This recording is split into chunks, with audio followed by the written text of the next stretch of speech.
এইবিলাক ক'ব লগা একো নাই, এইবিলাক কোনো ইস্যু নহয়। তেখেতে পুলিচক ভয় কৰি পলাইছে না নপলাইছে এইবিলাক আমাৰ ক'ব লগা একো নাই, আৰু আমি তেনেকুৱা চিন্তা কৰা মানুহো নহয়, আৰু আমাৰ দলে এইবিলাক আমি আলোচনা কোনো সময়ো নাই।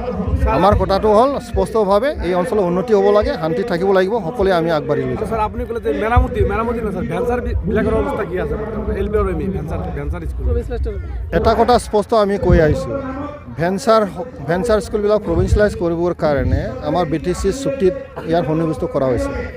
ইয়াৰ প্ৰক্ৰিয়া ইতিমধ্যে অফিচিয়েলি চলি আছে, কোনটো পৰ্যায়ত কেনেকৈ লৈ যোৱা হ'ব, কাৰণ এইটো মানে অসম চৰকাৰৰ পৰা এইটো চেংচনৰ খুব প্ৰয়োজন আছে, কাৰণ বৃহৎ এটা ফাইনেন্সিয়েল এটা ইমপ্লিকেশ্যন আছে। কিন্তু এটা প্ৰক্ৰিয়া চলি আছে, এটা কমিটি বনাই পেলাই সেইটো কেনেকৈ আগবাঢ়ি লৈ যাব পাৰোঁ সেইটো প্ৰক্ৰিয়াটো চলি আছে।